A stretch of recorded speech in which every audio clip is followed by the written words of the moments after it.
buenas tardes, agradecerles entrañablemente la posibilidad de este encuentro, como siempre, tan emocionados y, y siempre la posibilidad que nos dan de acompañarnos en estas iniciativas de la Secretaría de Derechos Humanos, también de la Secretaría de Preuniversitarios, junto a la UES, en este caso, a los pibes y pibas de la UES, tan entrañables, esos jóvenes, y como recién nombraba Jorge, a los sindicatos de base de la CONADU, a los queridos y queridas compañeras que nos acompañamos en la intersindical, militando siempre por un proyecto de memoria de la clase trabajadora, también a los compañeros y compañeras de los organismos que nos han mandado sus adhesiones, su acompañamiento. Y, y bueno, como decía la convocatoria, o dice la convocatoria, esta actividad que arranca septiembre y a todos nos trae al presente nuestras juventudes, más cercanas o más lejanas, como dice Tati, nuestras juventudes más acumuladas a veces, ¿no? Y a otros como los chicos que están acá, las juventudes propias y actuales. Y bueno, este septiembre que nos hace presente hoy, la lucha que nos convoca hoy, aquella noche joven, ¿no? Del cual tenemos una sobreviviente presente como Emilce, y con cuyos jóvenes desde CONADU tenemos y como Abril de la UES tenemos una bandera común, una bandera de lucha común, que es la educación pública. Una educación pública que los proyectos liberales, oligárquicos, cuando llegan al poder, siempre cuestionan. Cuestionan a sus trabajadores, cuestionan a sus estudiantes, cuestionan a sus organizaciones, siempre les gusta cuestionar esa educación pública para tratar de privatizarla en general, para tratar de mercantilizarla, ¿no? Eso fue lo que hizo que aquel 16 de septiembre, aquella madrugada, ¿no? Se produjera o trataran de arrancar la lucha de esos pibes con la excusa de que luchaban contra el boleto secundario, porque en realidad luchaban contra el sueño de un país mejor, de un futuro mejor, ¿no? Y, y como yo les decía, ese sueño de un país mejor y de una educación pública mejor sigue vigente. Y para arrancar con eso, nos va a saludar nuestro secretario general, y no sé si se pudo conectar, si no lo dejo a Carlos, y si está Horacio, el secretario de colegios preuniversitarios de la CONADU, pero si no, Carlos, te agradezco que estés y que nos puedas saludar y dar la bienvenida. Buenas tardes, compañeras, compañeros, amigas, amigos. Las gracias a Abelina, a vos, a la Secretaría, a los compañeros que organizaron el evento, y por supuesto agradecer a Emilce, a Vera, a Abril por participar, y a todos los compañeros que hoy están. La verdad que es un día muy especial. Yo tengo una relación, yo la conozco a Emilce hace mucho, también lo conozco a Pablo Díaz, pero yo conocí a María Clara Chocchini, la conocí muy chiquita, era prima de mi pareja entonces. Yo había viajado muchas veces a Bahía, conocí a sus hermanas, conocí a sus padres, a su madre. Y la verdad que siempre esto fue algo que me tocó muy de cerca, ¿no? Quizás no los conocía a ellos en la militancia, eran de la UES, nosotros éramos grandes, ya habíamos comenzado a militar unos cuantos años antes y a veces estábamos en otros, yo en la JUP, pero bueno. Y la verdad que para nosotros esto que vos decís, ¿no? Yo recién decía de los jóvenes, mantener la memoria, porque la verdad que yo siempre tengo la costumbre, esto es una cosa muy personal, yo siempre leo cuando salen las notas sobre desaparecidos en Página 12, los recuerdos, porque digo, es un compromiso que nosotros, que militamos en esa época, pero un compromiso de todos los argentinos, de mantener la memoria viva, de saber quiénes fueron, qué hicieron, qué sintieron, porque los que estuvimos en esa época conocemos a muchos de ellos, y sabíamos de sus sueños, de sus intereses. Yo me acuerdo a María Clara le gustaba muchísimo comer salamines, me acuerdo, siempre venía a La Plata, y entonces hacíamos unas picadas que le dábamos cerveza, porque los jóvenes antes los cuidábamos menos de los que los cuidan ahora, por suerte también, y por suerte los cuidan, y me acuerdo que les gustaba mucho. Entonces, ese tipo de cosas yo creo que es mantener también la memoria, mostrar que todos aquellos compañeros eran como tantos jóvenes, como es Abril ahora, y como son tantos otros compañeros jóvenes bueno, que gracias a Néstor y a Cristina volvieron a la militancia, volvieron a tener sueños, empezaron a creer que también otro mundo, otro futuro era posible para todos. Yo siempre agradezco mucho cuando los compañeros hacen este tipo de eventos, porque me parece que esto es central y fundamental. Hoy uno mira en los medios, yo la estaba escuchando hoy, estábamos en el acto de Tecnópolis, y lo escuchaba a Cristina, después a Alberto, ¿no? Cuando hablaban de estos liberales que ahora nos quieren hacer creer que ellos son revolucionarios, que son lo mismo, peor de lo que fueron antes. Revolucionarios eran nuestros compañeros, revolucionarios son los jóvenes que hoy en día están trabajando, peleando, ayudando, colaborando para que otros la pasen mejor, pero también para construir un futuro. Esos son revolucionarios, no estos que hoy nos quieren vender.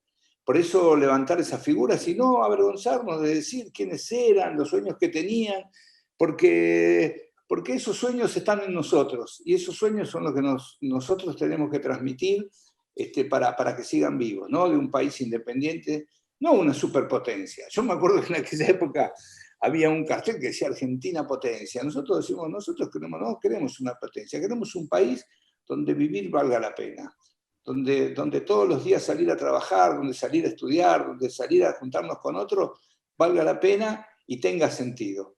Por eso, muchas gracias a Vera, porque nunca bajó los brazos, gracias a Emilce, que nos contó a todos y tantas veces esta historia, y gracias a Abril y a tantos jóvenes que recogieron estas banderas, y como decía Vita, sabemos que la van a llevar a la victoria. Muchísimas gracias, compañeras. Gracias, Carlos. Muchas gracias. A ver, si me permitís, y cada tanto así cuando va terminando alguno voy metiendo lo que voy viendo en el chat, ¿sí? Que me diste esa indicación, ahora yo ya estoy con la neurona ahí, ya está, voy al chat. Quiero saludar también a los compañeros de Adul, María Andolfo, Nazarena Mazzarini, Belén La Plaza. Quiero saludar muy especialmente también al jefe de gabinete de la Universidad Nacional de La Plata, el compañero y amigo Carlos Giordano, que le dice gracias compañeros por no cesar y seguir abriendo estos espacios de reflexión y de lucha. Saludos desde Ushuaia, nos manda también Eduardo Traversi. También gran actividad para mantener la memoria viva y activa en la lucha política. También está el compañero Alberto Mendoza de la Asociación Miguel Bru, también de SUTEBA de La Plata, así que también agradecemos su presencia, y bueno, seguís nomás. Bueno, gracias, Jorge. Ahora, en esta segunda parte, tenemos a tres mujeres enormes, y estuvimos hablando recién con ellas, y queremos hacerlo dinámico, así después si hay alguna pregunta o algo que decirles, tengamos ese tiempo. Entonces, quería, en primer lugar, creo que ninguna de las tres necesita mucha presentación, y dejarlas a ellas con este tiempo. En este Jueves de Madres, te abrazamos, Vera, te abrazamos todos. Gracias. Y todas las que estamos acá, trabajadores, todos y trabajadoras, estudiantes.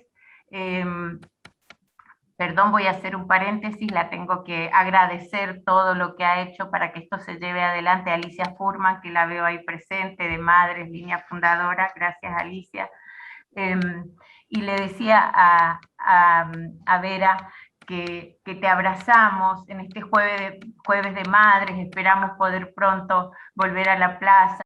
a Emilce Moller, que es sobreviviente de aquella noche que hoy recordamos, aquella noche joven, que va a ser joven siempre entre nosotros, esa noche y esos ideales por los que seguimos luchando y por los que seguimos resistiendo, y a las que le sigue poniendo el cuerpo nuestra valiosísima juventud, como es Abril Villano, que está hoy con nosotros. Así que estas 3 generaciones van a ser hoy quienes nos van a traer aquella noche, pero a traer el presente y el futuro, que es de lo que más le gusta hablar a Vera.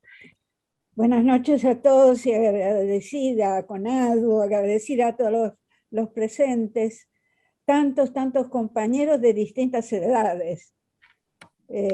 Yo que tengo 93 y que me siento a veces tan joven como los estudiantes. Esa es una cosa rara, ¿eh? Entonces, desde ya les digo, y se lo imaginan ustedes, estoy muy emocionada de estar en esta reunión. Agradecida a Conadu, agradecida a todos los que organizaron. Y en esta emoción entran todos, entran la presencia. Ese dicho que decimos siempre, presentes ahora y siempre, es la pura verdad. Y otra pura verdad que yo sostengo es que esta virtualidad que tenemos forzosamente que utilizar no es del todo una cosa así rara y virtual, porque los sentimientos, los pensamientos, los razonamientos, los empujes, los entusiasmos, no son virtuales, son verdaderos. Y entonces quisiera empezar esto recordando, no con los nombres de todos, pero decir que el esfuerzo que han hecho los sobrevivientes, los 4 sobrevivientes de la noche de los lápices, de narrar, de recordar, de testimoniar con empecinamiento y con la esperanza de que nunca los negacionistas, los que quieren borrar todo, tengan ninguna chance de lograr sus fines, porque nosotros defenderemos la memoria, la verdad, la justicia, que es un poco lenta, pero algo ha hecho finalmente, y esperemos que se apuren un poco también, y que haya además la otra justicia, no solamente esta, sino la justicia social, ¿verdad? Está la justicia de los tribunales, que a veces falla un poquito, y está lo que todos aspiramos, los chicos de ayer, los chicos de hoy, nosotros los viejos también, queremos que haya justicia social para todos. Eso en principio. Esa presencia, yo la siento, la de ellos, los 6 desaparecidos, las 6 grandes víctimas. Víctimas fueron todos. También los sobrevivientes fueron víctimas, sufrieron en las cárceles al final, pero antes también en lugares escondidos, en sitios en que sufrieron mucho también ellos. Pero lo que han logrado, y esto lo digo con toda seguridad, es que 2 cosas. Primero, que han representado mundialmente a todos los desaparecidos, a todas las víctimas de los secundarios, de la que fueron asesinados, pero antes torturados, y tantas cosas feas, ¿verdad? Ellos han logrado representar a todos mundialmente y quedarán en los libros de historia. Así lo espero, por lo menos. Yo soy aunque no del todo optimistas, porque no se puede ser del todo optimistas, pero lo suficiente como para pensar que mañana, pasado mañana, en el futuro, en el presente y en el futuro, el episodio tremendo de la Noche de los Lápices servirá también para recordar a todos los demás compañeros. Y ellos están presentes ahora aquí, están presentes. Mi Franca también está presente, a veces me parece dialogar con ella. Y ella les diría lo mismo que estoy diciéndoles a ustedes. Pensemos en el futuro. Pensemos ante todo anteponernos con mucha firmeza justamente al negacionismo, al intento de borrarlo todo. Esa es una cosa. Y tratemos también, porque vendrá, cuando termine esta tremenda epidemia, vendrá un momento de crisis mundial. Y la historia nos dice, muchas cosas tremendas se repiten en la historia desde los tiempos inmemoriales en todas partes del mundo.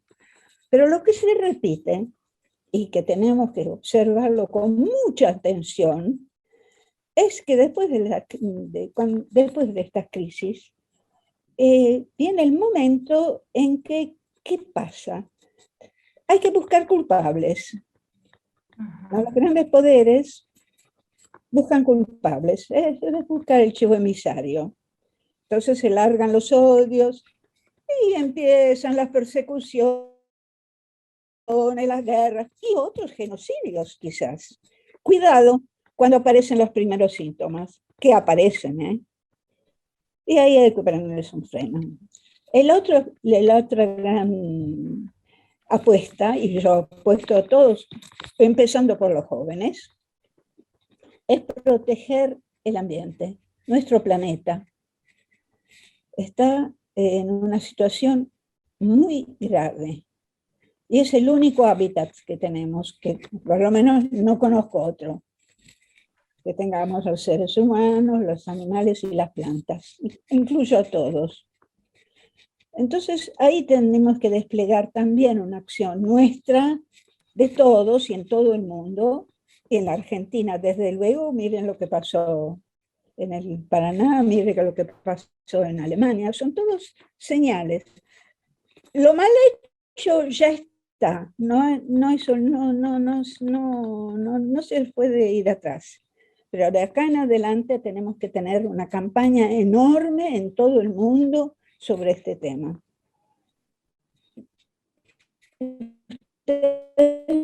Ven que yo aprovecho la oportunidad para siempre en la vida hay que participar y a veces exigir, caminar y evidentemente militar. Los chicos, los 10 de la Noche de los Lápices, eran ante todo militantes, la mayoría de la UES. La militancia, ustedes saben, lo confieso, la palabra militar no me suena tan bien, no me gusta. Cuando estoy en Italia, mi patria de origen, hay otra palabra que me gusta más, y es participar. Los partisanos en Italia fueron los que lucharon, ¿verdad?, en la Segunda Guerra Mundial. Y hay una frase mejor dicho, es una parte de un gran poeta que es la Divina Comedia. Y es Dante Alighieri, nada menos, que antes de entrar al infierno, ¿verdad?, en su obra máxima, pone como lo peor de todos, que ni siquiera tienen el derecho al infierno, son los que no participan.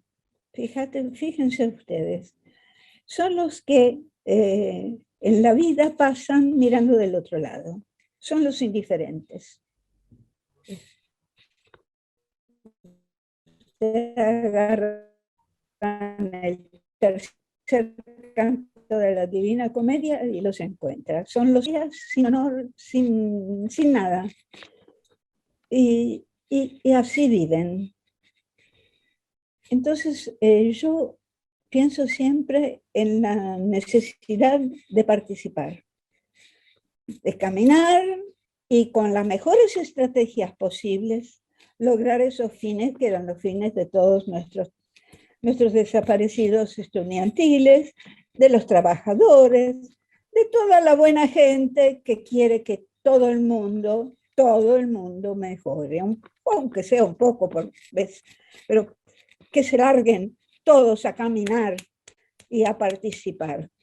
Es lo que necesitamos. Y les pediría con todo el corazón de que de acá en más, cuando nosotros repitamos nuestras consignas, que las conocen todos, memoria, verdad, justicia, agreguen una consigna más, que muchos estudiantes, tanto en la Argentina como en Italia, lo han adoptado, y es nunca más el silencio. Nunca más el silencio, que puede ser por miedo, por complicidad también, por connivencias, hace que las cosas tremendas que han sucedido tantas veces en la historia se repitan. Nunca más el silencio, tomar parte, ser partisanos y luchar de veras, sin violencias, no hace falta la violencia. Nosotros tenemos la democracia, por suerte. Hay que protegerla día a día, porque nos da la posibilidad de lograr esos fines pacíficamente, sin violencia. Me gustaría estar tanto tiempo con ustedes, charlar con ustedes, releer los textos de Emilce. Ha sido tan importante lo que ha hecho Emilce. Y también la película ha hecho bastante, yo creo, porque se ha visto en todo el mundo. A mí no me gustaba el título que tuvo en italiano, yo la vi en italiano y además con el Colegio Nacional de Buenos Aires hay intercambios de estudiantes con liceos italianos, y los italianos cuando vienen ya han leído los textos y conocen bien la película, pero ahí se llama, en lugar, es un título parecido, pero no es igual. Se llama Le matite spezzate, los lápices quebrados.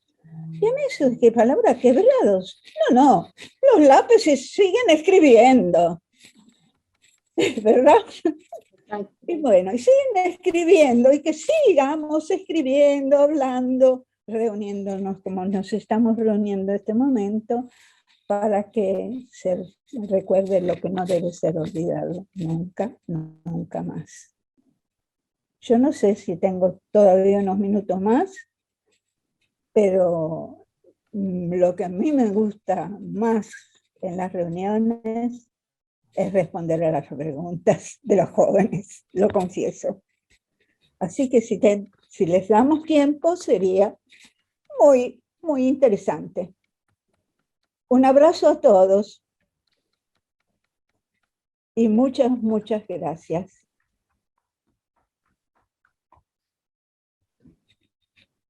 Adelante, Abril. Bueno, primero que nada quiero decir que estoy muy emocionada por las palabras de Vera, y para mí es un lujo absoluto estar acá, tipo, compartiendo esta charla con compañeras tan entrañables como Vera y como Emilce. En serio, es como que no lo puedo creer todavía, que hayan pensado en mí, que hayan confiado en mí lo suficiente como para dejarme exponer. Así que nada, estoy muy agradecida. Pero bueno, yo soy Abril. Para los que no me conocen, tengo 17 años, y bueno, es la edad que tenía Emilce al momento de ser secuestrada, y en 10 días cumplo 18, que bueno, es la edad que tenía Franca al momento de su desaparición. Bueno, soy de la ciudad de La Plata, milito en la Unión de Estudiantes Secundarios. Soy estudiante secundaria, estoy en mi último año, y nada, soy presidenta del centro de estudiantes de mi colegio.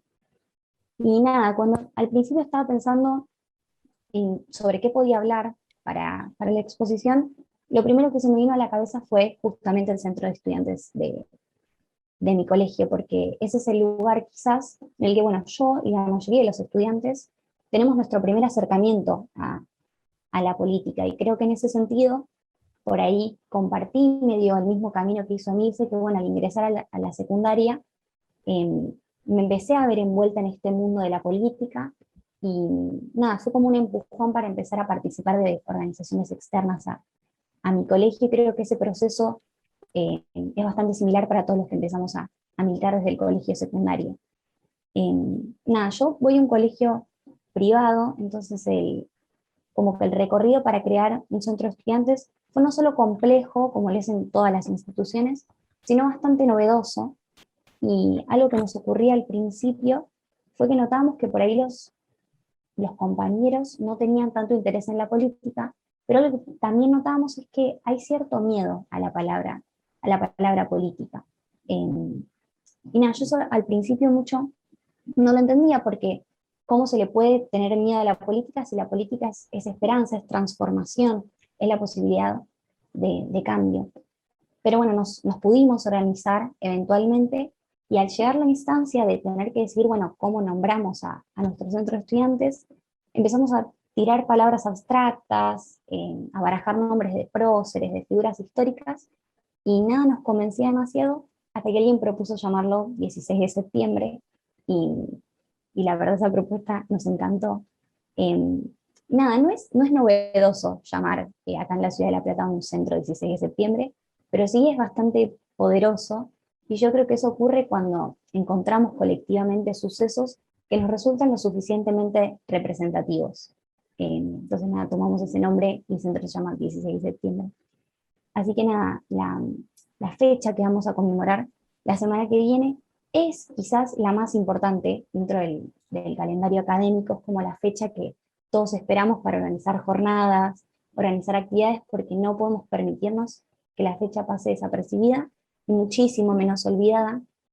Y es muy importante porque no solo nos unifica hacia dentro de las instituciones, sino que es la oportunidad para trabajar de manera colaborativa con el resto de los centros de estudiantes, salir a las calles y encontrarnos. Y yo creo que durante la adolescencia es quizás el momento más en el que más importante se torna la idea de agruparnos, de pertenecer a un grupo, de sentir que somos parte de algo más grande que nosotros mismos, de interactuar con los otros, de abrazarnos y vivir experiencias uno junto al otro. Y yo creo que la militancia nos brinda absolutamente todo eso, porque no solamente nos ayuda a asumir responsabilidades, nos da la oportunidad de ayudar a un otro y de conocer aún más la sociedad en la que habitamos, también nos da amigos, nos da compañeros con los que compartir muchísimas cosas, y con la que nos encontramos que tenemos las mismas motivaciones, los mismos intereses. Entonces nada, yo creo que eso es lo más hermoso de la militancia, el poder compartir. Pero bueno, todos los 16 de septiembre entonces recordamos a la Noche de los Lápices, donde nada, fue una noche o varias noches del mes de septiembre de 1976, en donde 10 jóvenes militantes secundarios de nuestra ciudad fueron forzados a la desaparición y enviados a centros clandestinos de detención. Yo creo que esta fecha es tan representativa para nosotros, militantes, porque visibiliza aquella parte que muchas veces queda oculta, que es la participación de los jóvenes, no solo en la vida cotidiana, sino en los sucesos históricos. Como que sí, lo saca a la luz, que nosotros participamos y siempre estamos cuando estos procesos ocurren. Pero bueno, de este suceso, como comentaba Vera, hubieron muchísimas adaptaciones audiovisuales y literarias, en las que en ocasiones, no en todas, pero en algunas, se ve borroneada por ahí la figura de estos adolescentes, particularmente de su rol militante, que es lo que yo creo que debemos reivindicar mayoritariamente.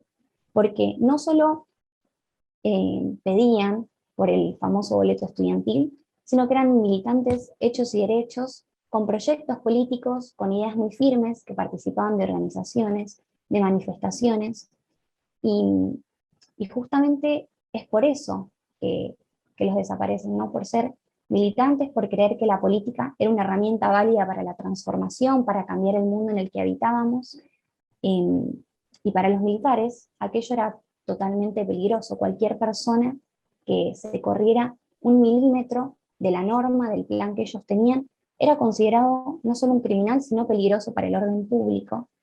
Y su objetivo no era solo la eliminación de los cuerpos, sino que deseaban eliminar las ideas completamente, pero no sabían, o mejor dicho, no entendían que las ideas son imposibles de fusilar, que perduran eternamente si hay una convicción verdadera detrás de eso.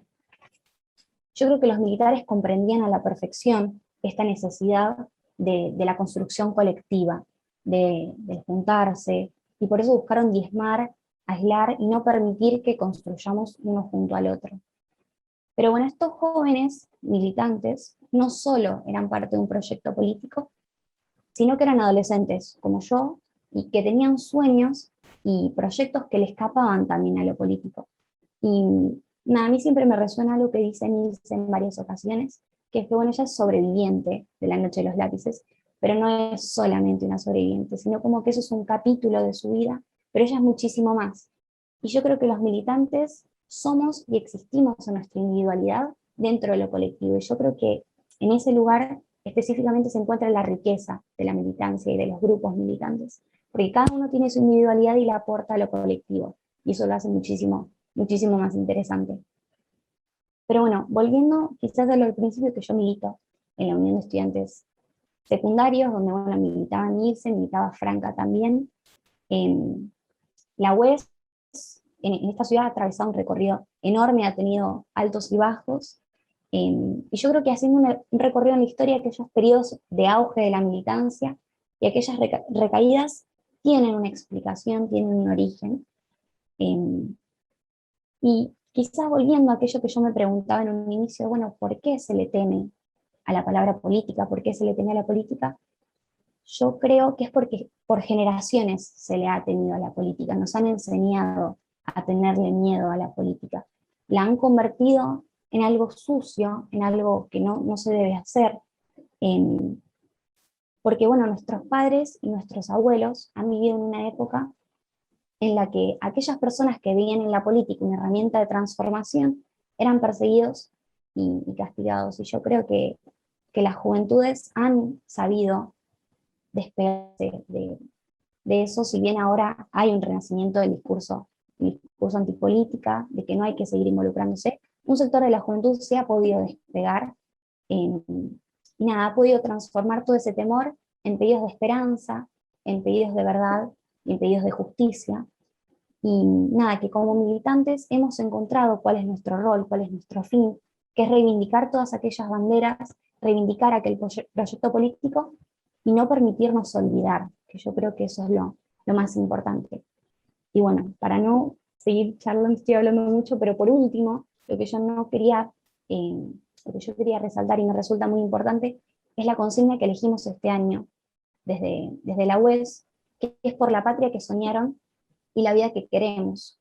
Y yo creo que como militantes pertenecientes al movimiento estudiantil, asumimos la responsabilidad política de intentar de una vez por todas que aquellos sueños con los que soñaron se transformen en una realidad efectiva. Así que nada, gracias por escucharme, y nada, te cedo la palabra a vos, Emilce. Bueno, impresionante. Buenas tardes a todos y a todas. Me dejaron la vara muy alta, realmente, ¿no? ¿Qué decir? Con esa Vera entrañable, y como que decía que es optimista. Yo también soy una empedernida optimista. ¿Cómo no serlo después de escuchar a Abril? ¿Vieron lo que habló Abril? ¿Qué más? ¿Qué más? Hizo la síntesis perfecta. Barrió todos los temas. Nos tocó el corazón, estamos lagrimeando. Ya está, chicos, nos podemos ir a nuestra casa.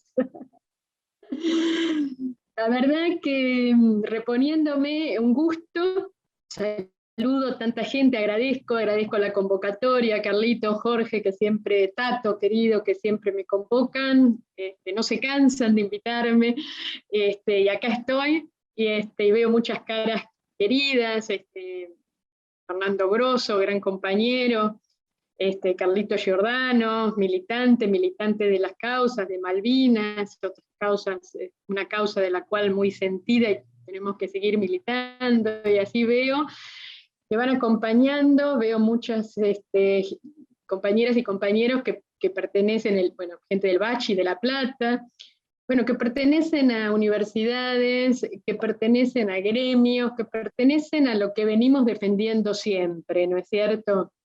Y entonces acá es donde podemos ir un paso más a reflexionar, ya que estamos siempre en lo mismo, en querer trascender, en querer mantener la memoria, en querer que el pueblo viva mejor, y con este ámbito tan calificado en esta reunión, me permito, más que decir cosas, es preguntarme entre todos cosas, ¿cómo seguimos con todo esto? ¿Cómo seguimos?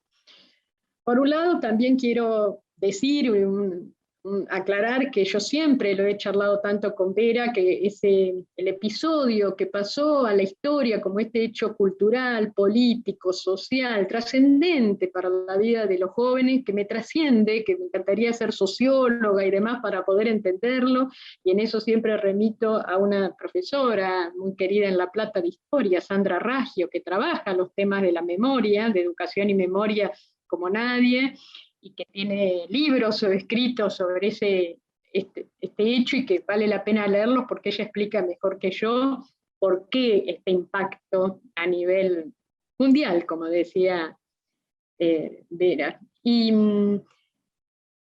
que yo siempre lo tomo justamente como la detención sistemática de adolescentes de La Plata, y en mi palabra hago extensivo el homenaje en esta fecha a todos los adolescentes y las adolescentes desaparecidas en la dictadura, que en el país hay más de 200, que quizás no tienen un día en especial, y bueno, trato de hacerlo ese día para que estén los homenajes a todos, para que todos los familiares, los amigos, la gente cercana sienta que es el homenaje a todos ellos. Y ahora el tema es que este año se cumplen 45 años. Cuando me di cuenta que son 45 años, y ayer tenía un Zoom con chicos de 15 años, y yo le digo, es 3 veces el tiempo de la vida de ustedes para cuantificarlo con esa deformación matemática que tengo, ¿no?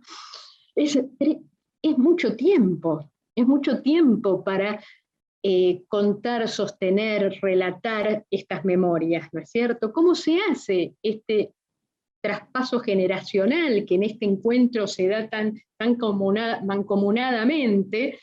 Bueno, no siempre es tan fácil de hacer. ¿Cómo transmitimos la memoria después de tanto tiempo a jóvenes que yo a veces digo, pronto la noche de los lápices va a ser como el cabildo para algunos, ¿no es cierto? Temporalmente son unos tiempos tan lejanos, tan lejanos. Yo tengo una nieta de 10 años que me interpela en montones de cuestiones, ¿no? Y esas cosas son las que decís, bueno, ¿cómo hago para explicar? En un momento me pregunto, ¿por qué vos celular no te dejaban tener en la cárcel, ¿no? Porque con celular, ¿viste? Me decía. Entonces digo, y sí, yo dentro de 3 años esta chica está en un centro de estudiantes y yo le tengo que explicar lo que era un centro clandestino o lo que eran las pérdidas de libertad, ¿no es cierto? ¿Cómo haces, no? Y me parece que justamente, y yo reivindico mucho todo lo que hicimos, y sí, no es una falsa modestia, y lo digo, ¿no? Todo lo que hicimos de poder transmitir la historia, uno está orgulloso entre todos, entre tantos, entre las abuelas, las madres, los hijos, los abogados, los ciudadanos de bien. Hicimos esta construcción de esta matriz social en donde pudimos hacer una transmisión de la historia que permite que Abril hable como habla, y junto con Abril cientos de jóvenes, ¿no es cierto? En eso estamos, yo estoy contenta, y en eso para mí es un logro. Es un logro también que hay en nuestra ciudadanía un rechazo a la dictadura. En general podemos decir que hay un rechazo a la dictadura, que hay un rechazo a las apropiaciones ilegítimas de los hijos, de los nietos, hay un rechazo a la tortura. Y eso no es menor. Podemos decir, bueno, es una vara mínima, sí, pero no todos los países hicieron este proceso que nosotros hicimos y estas condenas que logramos como sociedad. Países no hicieron. Tenemos, como decía Vera, logramos, por supuesto, y en esto hay que aclarar, con un gobierno desde el kirchnerismo que puso el tema de derechos humanos como agenda, condenas a militares, a genocidas. Todo lo que queremos con los tiempos, no, es lo que se pudo. Pero seguramente le estamos dejando a Abril y a las nuevas generaciones un país mucho más saneado a nivel ciudadanía, a nivel democracia, con los genocidas presos condenados. No todos en las cárceles. Bueno, son los avatares y las disputas políticas que tenemos que seguir dando.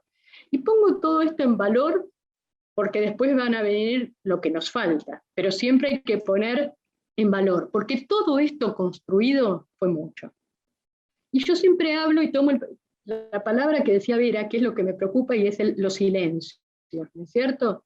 ¿Qué hubiera pasado si nosotros no hubiéramos hablado? Nadie hubiera hablado. Las víctimas directas, nadie nos hubiera dicho nada, habíamos pasado lo suficiente. ¿Quién te iba a decir algo porque no hables? Bastante ya habíamos pasado, cada uno, las madres, los dolores y demás. ¿Qué hubiera pasado? ¿Qué país tendríamos hoy si nosotros nos hubiéramos callado? Seguramente un país mucho peor, porque no hubiéramos podido hacer este legado. Y eso entonces pone el valor de la palabra, que le doy tanto valor hoy en día a las palabras tan denigradas, el valor de la palabra, el valor del testimonio, el valor de decir y el valor de tener un pensamiento consuetudinario con los hechos. Eso me parece que hay que remarcarlo, sobre todo cuando hay silencios. Y ahora vemos entonces qué es lo que falta. Y nos sigue faltando mucho. Porque hay hechos que nos marcan, como dice Vera, hay indicios. Y para mí un cimbronazo fue lo que pasó con Santiago Maldonado. Y me permitió, desgraciadamente, comunicarme con los jóvenes y que pudieran entender qué fue lo que pasó en la dictadura, porque yo siempre digo, los desaparecidos desaparecían de a uno, ¿no es cierto? Y cuando pasó Santiago Maldonado, pasó rápidamente que enseguida lo estigmatizaron. Enseguida no lo dejaron ser víctima. Y enseguida hubo gente que se corrió, que se cayó, que no participó. Yo en los encuentros le decía, ¿cuántos de ustedes fueron a reclamar por Santiago? ¿Cuántos de sus padres fueron a reclamar por Santiago? Y esto es hoy. ¿Tenían miedo? ¿Qué pasó?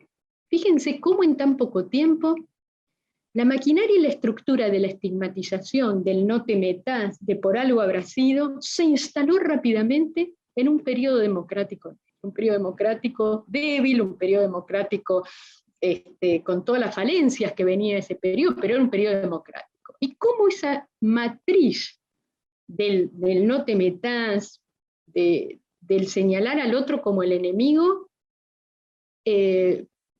se apretó y en forma instantánea se pulsó y se activó. Esos son indicadores claves para estar alerta, para tener esos alertas. Por otro lado, siendo optimista, fue una alerta que cuando se quiso instalar el 2x1, la sociedad reaccionó. O sea, esto no es lineal, como por ahí a mí me gustaría más matemáticamente hablando.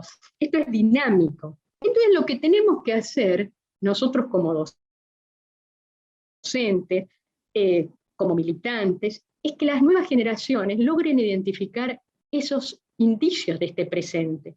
Porque yo digo, la dictadura no se va a presentar por hechos históricos y demás, como se presentó hace años. Eso no quiere decir que las opresiones van a seguir existiendo, que los poderosos van a seguir gobernando, porque básicamente lo que tenemos que transmitir es eso, no solo el horror, las torturas. Yo digo, la tortura no es pedagógica. Lo que es pedagógico es enseñar los procesos históricos y las disputas de intereses que estaban en juego para entender por qué pasó lo que pasó. Que no vinieron unos malos trasnochados y nos hicieron lo que nos hicieron. Porque yo digo, a mí no es que me pasó, nos pasó. Y ese es el esfuerzo que tenemos que hacer, que se comprenda la trama política, la trama económica. Entender que el gobierno de Macri vino a consolidar lo que hizo Martínez de Hoz en el plano económico, en donde la dictadura toma la deuda externa, pero se consolida en el gobierno de Macri. Eso es lo que tenemos que tratar de entender. Pero ¿cómo lo hacemos si la política está denostada, Abril? Si no te dejan abrir, si te dicen que eso es malo hablar de estas cosas. Que cuando vos querés hablar de política te salen con chanzas, te salen con chicanas, en donde la palabra, y aquí lo miro a Jorge por un tema comunicacional, donde la Facultad de Periodismo tiene tanto por hacer, la palabra está devaluada, la verdad está devaluada, los hechos no están importando, solo importa un pie de televisión, un tweet, una publicación de Facebook o Instagram. Entonces ahí es donde uno siente que se resbala, porque yo no sé cómo manejarme con esto, yo no sé cómo combatir un tuit, yo sé hablar, militar, explicar, tomarme el tiempo, por eso tuve esa necesidad imperiosa de escribir. Digo, sentía que se me iba el tiempo y que con 40 caracteres no podía contar qué había pasado. Y me tomé el tiempo para escribir y que quede, porque le doy valor a la palabra escrita. Y me parece que eso, y como estudiantes, como docentes universitarios, que tienen tantos trabajos sobre qué es la memoria, qué son las luchas, qué son tantas cosas, hay que salir a decirlo más. Todos sabemos, y quizás hay algunos acá que hablan mucho mejor que uno, sobre por qué estamos como estamos, qué pasa con la cuestión comunicacional, por qué no se puede hablar de política o no quieren alguno. Me parece que es un rol de todos, esa militancia del lenguaje, esa militancia de volver a decir las cosas por su nombre, de volver a poner las palabras con su nombre, que no nos apropien más palabras, que no nos saquen más contenido en las palabras, y que nos den los tiempos para poder desarrollar las historias y contar las cosas como pasaron. Porque si no, no podemos hacer ese legado, esos entramados en las nuevas generaciones no las podemos hacer. Y por lo tanto las nuevas generaciones no van a poder apropiarse, no de esas banderas nuestras, las banderas del bien común, que cada uno con las nuevas generaciones, con sus herramientas virtuales que uno aplaude, con sus maneras nuevas de comunicarse, va a poder ir trabajándolo, porque si no vamos a quedar en un pozo ciego de la memoria. Y yo siempre cuento algo, y con esto voy cerrando, que a mí me preocupó. Yo trabajé en el Ministerio de Educación a cargo de la Asignación Universal por Hijo. Una experiencia maravillosa, maravillosa, que juntaba la militancia con la política, juntaba todo. Y yo veía cómo directoras de escuelas se oponían a que ingresen los chicos a las escuelas. Y yo sentía, entonces yo digo, si en un acto quizás aplauden a las madres o a las abuelas, o hablan del 24 de marzo, pero si cuando viene un pibe que llega a la escuela por las políticas de inclusión, y la maestra no lo siente en la primera fila, lo abraza y le da toda la contención, siento que hemos fallado en algún punto de vista en la transmisión de la memoria de los derechos humanos. Y ahí es donde tenemos que seguir trabajando, exponiendo por qué uno militaba, por qué queremos el bienestar del otro, por qué nos importa el otro, por qué es esa vida que queremos. Dejo para las preguntas.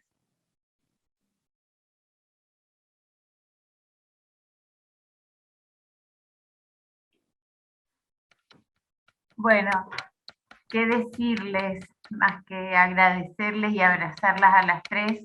Mujeres tenían que ser para interpelarnos tanto las tres, poder hacer esta síntesis de 3 generaciones en este abrazo. Y bueno, pedirle a Jorge si ha cumplido el mandato de Vera de buscar las preguntas de jóvenes ahí, si no. Sí, sí.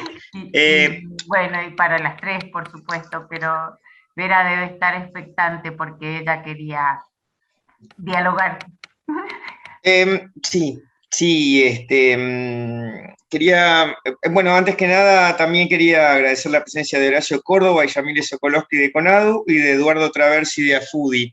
Quería recuperar solo una cosita que me parece un comentario muy, muy interesante con respecto a Abril, que Flor le dice, participar de la primavera, de la primera actividad de ese centro del 16 fue hermoso, dice Flor. Abrirle la cabeza a muchos negacionistas que había en ese colegio. Gran trabajo Abril como presidenta, te dice Flor, lo quería recuperar porque me pareció la verdad muy hermoso comentario. Vamos, Abril. Acá hay una pregunta que dice, lo tomo como una pregunta, no sé si un comentario, una pregunta de Patricio, pero aparece así, dice, ¿hay personas que deseen que vuelva ese 1976? ¿Somos capaces de desaparecer aquel que es el otro? Como decía, me permito digo una cosa, no creo de la misma manera, no con las mismas formas, pero tuvimos 4 años de un macrismo en donde a nivel económico volvimos al 76, y a nivel social, cuando invisibilizás a la gente a través de la pobreza, es casi entre comillas, un desaparecer al otro, ¿no es cierto? Entonces, y tenemos el caso de Santiago Maldonado, que se manejó de una manera realmente muy preocupante. Así que no quiero ser categórica, pero sobre todo yo creo que lo que nos tenemos que preguntar es cuáles van a ser las nuevas formas que el poder, que no se va a resignar a permitir la distribución de la riqueza, va a tomar cada vez que haya avances en el campo popular. Esa es la pregunta. Le clavo ahí una repregunta, como quien dice a Emilce, o si este proceso que vos decís que vuelve el poder económico de la mano del macrismo, tal vez esté relacionado que fundamentalmente en nuestro país el proceso de justicia, justicia me refiero de justicia del poder judicial, ha recaído fundamentalmente sobre algunos brazos ejecutores. Por ahí siempre los miembros civiles, los cómplices civiles de la dictadura o el poder económico de la dictadura, la verdad que la han sacado demasiado barata en el proceso democrático, los civiles sobre el rol de la dictadura y el poder económico sobre el rol de la dictadura. Si esto que ahora vuelvan estos miembros del poder económico a hacer estas mismas cuestiones, y en general son los hijos en general los apellidos son bastante similares aparte, tiene que ver esa ausencia de justicia con esta vuelta en estos momentos que fue ayer, digamos, el macrismo al hacer las mismas cuestiones, esta misma analogía, como vos decías recién, ¿no? Y tiene que ver con la correlación de fuerzas, Jorge, básicamente del poder popular respecto de los poderes concentrados. Es eso, lo que se discute, por eso lo de la grieta, detesto hablar de la palabra grieta, porque vamos a decir, la disputa de intereses existió siempre, siempre, y va a seguir existiendo porque no todos queremos lo mismo, o sea, no todos queremos lo mismo. Entonces, dependerá cómo se van, no todos tenemos los mismos objetivos, entonces, en la dictadura había cuánta gente apoyaba la dictadura mientras otros estábamos presos, o sea, a mí que no me hablan de la grieta, ¿crees? Una diferenciación más fuerte que eso. Entonces digo, y sí lo que creo que, me parece que uno de los hallazgos del kirchnerismo, dentro de los muchos hallazgos, fue, yo digo, que corrió el velo de atrás del telón de los verdaderos poderes, ¿no? Hoy en día se habla, ya todos saben que no hay periodismo que no responde a algún interés. Eso no estaba tan claro hace años. Es como que sacó corrió el telón y se ven los hilos de las marionetas. Hoy eso ya sabe, ya el telón ya quedó corrido. Lo que vos decidís con qué marioneta te quedás, pero los hilos ya están, las marionetas se ven. Después decidís, me gusta esta, me gusta la otra. Me parece que eso hoy en día un gran valor en donde quedó develado el poder de los grandes medios y donde se concentra el poder. Y justamente el campo popular a veces lo desnudo que quedas frente a eso, ¿no es cierto? Y ahí es donde uno tiene que fortalecer, porque si no, no se avanza. A veces cuando dice, ¿por qué no se hace esto? Porque no hay correlación de fuerza. No hay correlación de fuerza. Ese es básicamente lo que nos pasa. Eso es lo que tenemos que construir, el poder popular. Bien, clarísimo. Pregunta para Abril. Pregunta para Abril acá. Pregunta para Abril. ¿Cómo trabajás el discurso antipolítica que quieren instalar en la adolescencia? La verdad es bastante complejo y es algo que internamente a quienes militamos nos preocupa, la verdad bastante, pero yo creo que el conflicto va más allá de la antipolítica, sino es el antipartido político. Es como que le tienen una gran aversión a los partidos políticos en general, particularmente al peronismo, es como que ya tienen una visión muy fija de lo que representa y muy negada, es como que se ha perdido la capacidad de la autocrítica y el poder reconocer cuando se hacen bien las cosas en cualquiera de los lugares.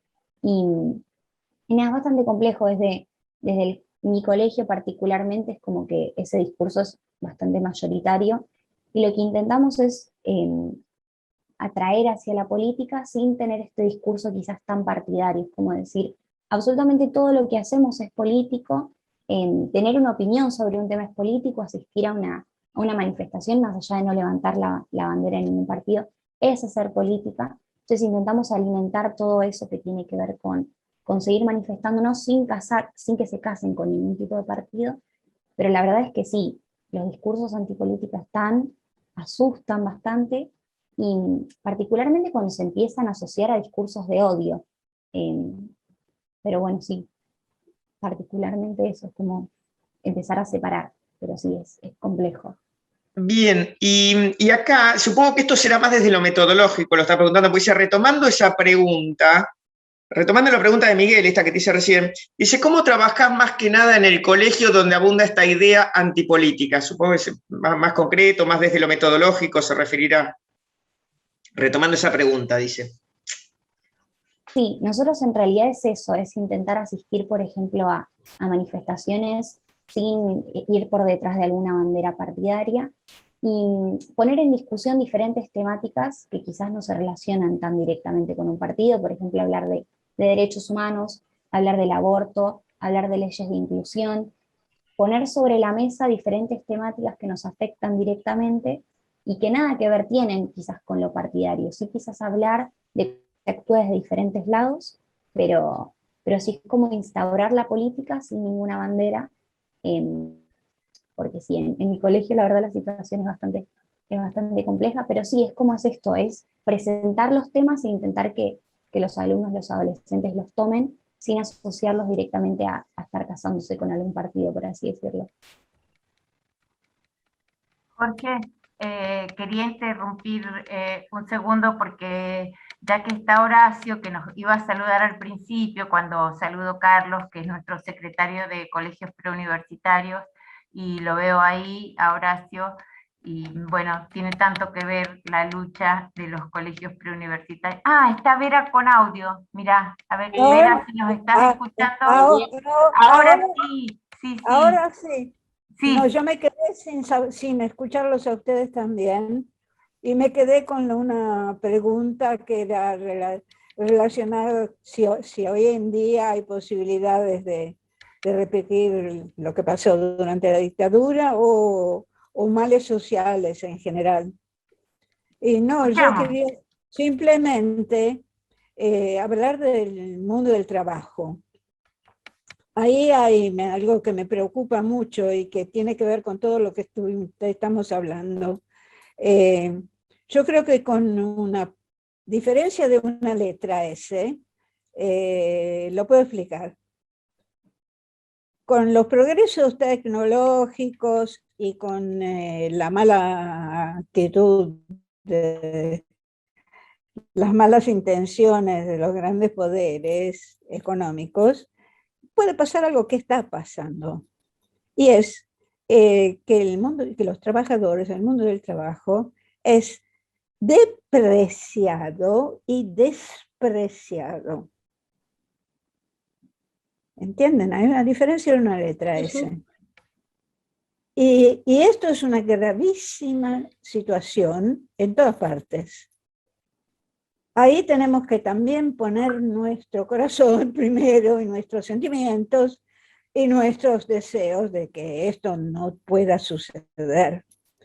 Entonces hay que buscar justamente lo último que escuché también de parte de Abril, que necesitamos la política, ya que la necesitamos, la mejora, con las mejores estrategias, pero es un problemón para el mundo y tenemos que enfrentarlo con la política desde ya.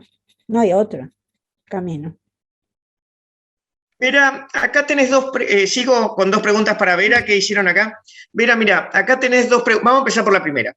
¿Se lucha por la idea de llevar a cabo una ley que castigue el negacionismo, así como se pena a quienes defienden el Holocausto en Alemania? Sí, yo creo que estamos en eso, digamos, en todas partes, luchando con eso en todas partes. Acá no hay una ley. Hay intenciones de que haya una ley. O sea, supongamos que felizmente aumente la presencia nuestra tanto en el Senado como en Cámara de Diputados. Y que esto se discuta a ese nivel con propuestas de una ley de ese tipo. Ese es un camino. El otro camino es desde ya buscar maneras, digamos, nuevas ideas, digamos, nuevas ideas que pongan un freno a los negacionismos. Y te digo que en los organismos de derechos humanos, yo hablo de los lugares donde yo participo. Entonces, la mesa de los organismos, el directorio de la ESMA, en memoria abierta, donde se discuten muchos temas. En todos lados se está afrontando justamente esta cuestión. ¿Cómo logramos combatir al negacionismo? En algunos países europeos hay disposiciones. Las hay en Alemania, las hay en Italia. Pero te digo la verdad, yo italiana, y que tomo contacto continuo con lo que va sucediendo allí, hay un resurgir, por suerte hasta ahora frenado, pero ahí están, y ni siquiera dudan en llamarlo fascismo. Resurgen las ideas fascistas en el mundo. Y no hay... Y sin embargo, hay leyes que disponen muchísimas cosas que son, que se escucha, pero no se cumple. Hay que reformar las constituciones, por ejemplo. No es fácil, no es fácil. Vera, otra pregunta que tenés acá es, ¿cómo ha sido el proceso de convertir el dolor en voluntad política para militar con tanto amor? Bueno, te voy a decir una cosa. Te hablo de mi presente, para no hablar siempre del pasado. Yo tengo muchos años, unos tantos problemas de la vejez, de problemas de salud, digamos. ¿Sabes vos que hiciste la pregunta, lo que me hace bien? No las medicinas. Las medicinas las odio porque nunca he tomado medicina. Esas las odio. Pero lo que me hace bien es hablar, discutir nuevas ideas, y eso me da energía, aunque a veces son cosas que crean tensión, estrés, todas esas cosas, pero me dan energía. Bueno, hay una energía que viene de eso y hay otra energía, tal vez es la más importante, es estar codo a codo, unirse. Lo hemos hecho las madres, lo hemos hecho en distintas circunstancias, en otro tipo de hermandades, en general, darse la mano, darse el brazo, y es muy saludable, da energías. Y hay otra cosa más, tercera, es la alegría. Incluso en tiempos muy, muy terribles, hay posibilidades de sentir la alegría de ser compañeros, de unirse y esforzarse juntos. Es una buena receta que les comunico. Bueno, qué bueno que estamos grabando esto, así podemos volver a repasarlo. Excelente, hermosa respuesta. Esta es para Emilce. ¿Cómo fue el proceso de escribir el libro? Preparador, liberador, me permitió, bueno, ya está todo dicho acá, no tengo más que agregar hasta el momento, tómenlo, eso fue. Y además los que me conocen, ahí lo veo a Nando, sabía que yo no escribía, Nando era uno de los que me escribía las cosas, así que además fue un proceso de aprender a escribir, todo junto. Así que un nuevo desafío que tomé a los 60 años de largarme a escribir algo que no había escrito nunca, nada, nada había escrito. Y bueno, y salió. Así que muy, muy gratificante y sobre todo que ahora me permite, está todo dicho ahí, digo yo, ¿no? Y es como me permite aflojar un poco mi presencialidad tan fuerte. Está ahí. El que quiera leerlo está ahí, lo que tengo que decir y transmitir. Muy reparador. Buenísimo, Emilce. Una cosita más, Ave, porque me parecía rescatable, ¿no? Acá cuando estaba hablando Vera y Patricio puso codo a codo, ¿no? Esa frase hermosa que dijo Vera que sintetiza, me parece también lo que estaba transmitiendo. Y Miguel agrega lo mismo que decía Abril, ¿no? Esa analogía entre lo que está hablando Vera, la verdad que hermosísimo, muy, muy bueno, Miguel. Interrumpo, Jorgito. Sí, estamos, ya no tengo más preguntas. Comprometemos a Emilce para hacer una presentación desde CONADU del libro. Ya la comprometemos para esta segunda edición. Con Vera, con Abril, las mismas que encontremos, ¿no?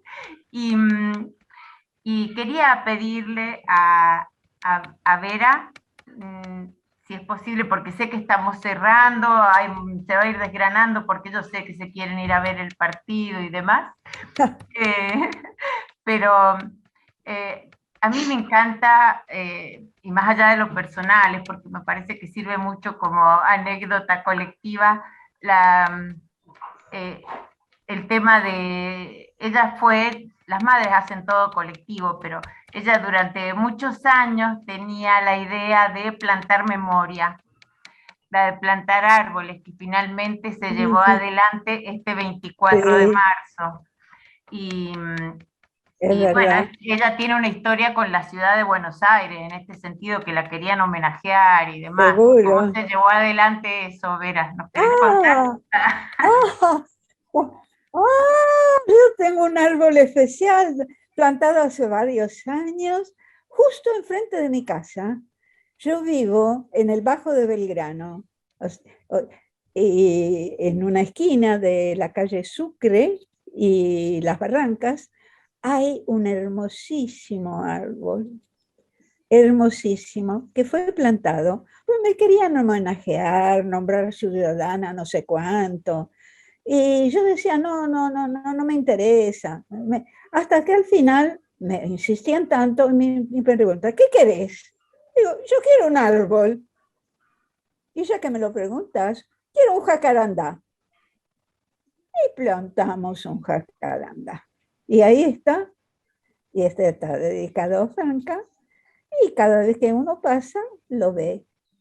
Y pasa la gente y muchas veces me llaman por teléfono y me dicen, he pasado, qué lindo está cuando florece todo azul, ¿verdad? Hermosísimo. Así que yo fui un poco una precursora, pero les cuento algo más. Hay muchos árboles en muchas ciudades italianas dedicadas a madres y abuelas. dedicadas especialmente en mi caso, ¿a quiénes? A los estudiantes, al recuerdo de los estudiantes secundarios desaparecidos durante la dictadura. En muchos lugares hay estos árboles con esta especial dedicatoria. Si algún día van a Venecia, enfrente de Venecia hay un enorme bosque, parque, y ahí se recuerda, entre otros, porque no hace muchos años que está eso, se recuerda a Franca, pero el nombre de Franca se representan a todos los chicos desaparecidos durante la dictadura cívico-militar. El lugar es justamente en la tierra firme, en la tierra firme, frente a Venecia. Ave, mira, si quieren tomamos esta última pregunta y hacemos el cierre, digo, así ya no, porque dice, hay cosas, esta es para Emilce, ¿hay cosas que olvidaste completamente para justamente sobrevivir? No, no. Como dice la maravillosa canción de León Gieco, todo está guardado en la memoria. Entonces que lo saco, lo pongo, lo acomodo, pero todo está guardado en la memoria. Hay un mensajito